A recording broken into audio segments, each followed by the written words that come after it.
हिडिंब के भेजने से हिडिंबा राक्षसी का पांडवों के पास आना। वैशंपायन जी कहते हैं, जन्मेजय, जहां पांडव कुंती सहित सो रहे थे उस वन से थोड़ी दूर पर एक शाक वृक्ष का आश्रय ले हिडिंब नामक राक्षस रहता था। वह बड़ा क्रूर और मनुष्य मांस खाने वाला था। उसका बल और पराक्रम महान था। वह वर्षा काल के मेघ की भांति काला था। उसकी आंखें भूरे रंग की थीं और आकृति से क्रूरता टपक रही थी। उसका मुख बड़ी बड़ी दाढ़ों के कारण विकराल दिखाई देता था। वो भूख से पीड़ित था और मांस मिलने की आशा में बैठा था। उसके नितंब और पेट लंबे थे। दाढ़ी मूंछ और सिर के बाल लाल रंग के थे। उसका गला और कंधे महान वृक्ष के समान जान पड़ती थी। दोनों कान भाले के समान लंबे और नुकीली थी। वो देखने में बड़ा भयानक था। देवेच्छा से उसकी दृष्टि उन महारथी पांडवों पर पड़ी। वे ढल तथा भूरी आंखों वाला वह विकराल राक्षस देखने में बड़ा डरावना था। भूख से व्याकुल होकर वह कच्चा मांस खाना चाहता था। उसने अकस्मात पांडवों को देख लिया। तब उंगलियों को ऊपर उठाकर सिर के रूखे बालों को खुजलाता और फटकारता हुआ वह विशाल मुख वाला राक्षस पांडवों की ओर बार बार देखकर जवाई लेने लगा। मनुष्य का मांस मिलने की संभावना से उसे बड़ा हर्ष हुआ। उस महाबली विशालकाय राक्षस ने मनुष्य की गंध पाकर अपनी बहन से इस प्रकार कहा, आज बहुत दिनों के बाद ऐसा भोजन मिला है जो मुझे बहुत प्रिय है। इस समय मेरी जीभ लार टपका रही है और बड़े सुख से लप लप कर रही है। आज भी अपनी 8 दाढ़ों को, जिनके अग्रभाग बड़े तीखे हैं और जिनकी चोट प्रारंभ से ही अत्यंत दुस्सह होती है, दीर्घ काल के पश्चात मनुष्य के शरीरों और चिकने मांस में डुबाऊंगा। मैं मनुष्य की गर्दन पर चढ़कर उसकी नाड़ियों को काट दूंगा और उसका गरम गरम फेन युक्त तथा ताजा खून खूब छककर पीऊंगा। बहन जाओ, पता तो लगाओ ये कौन इस वन में आकर सो रहे हैं। मनुष्य की तीव्र गंध आज मेरी नासिका को मानो तृप्त किए देती है। तुम इन सब मनुष्यों को मारकर मेरे पास ले आओ। ये हमारी हद में सो रहे हैं, इसलिए हमसे तुम्हें तनिक भी खटका नहीं है। फिर हम दोनों एक साथ बैठकर इन मनुष्यों के मांस नोच नोच कर जीवर खाएंगे।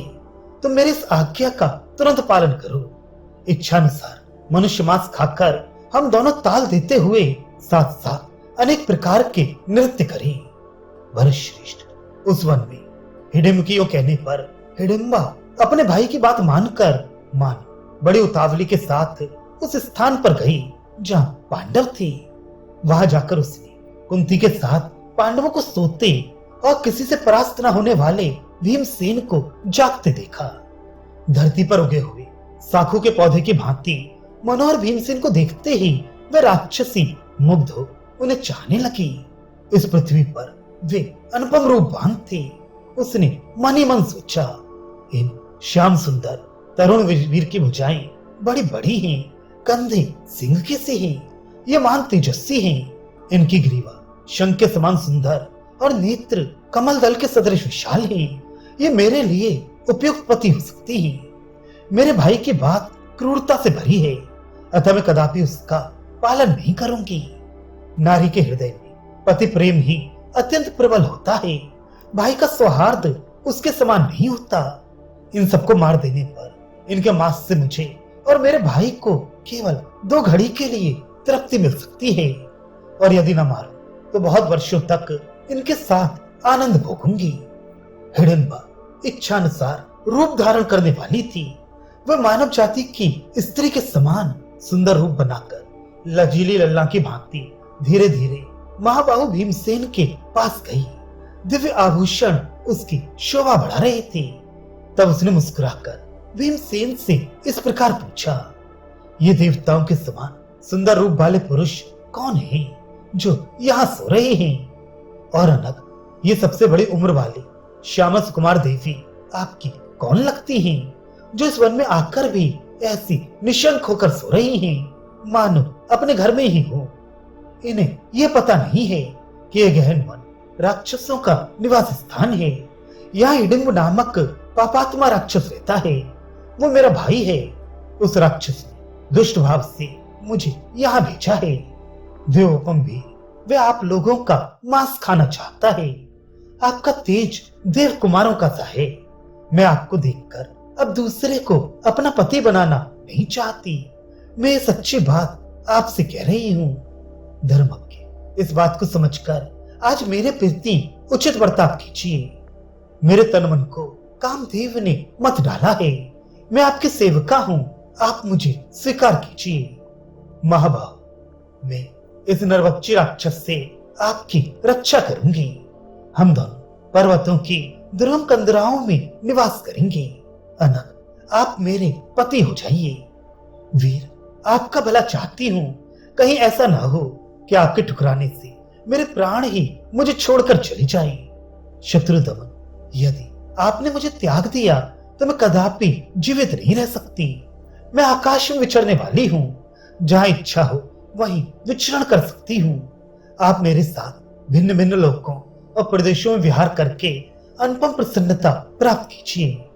भीमसेन बोले, राक्षसी, ये मेरे ज्येष्ठ भ्राता हैं, जो मेरे लिए परम सम्मानीय गुरु हैं। इन्होंने अभी तक विवाह नहीं किया है। ऐसी दशा में मैं तुझसे विवाह करके किसी प्रकार परवेत्ता नहीं बनना चाहता।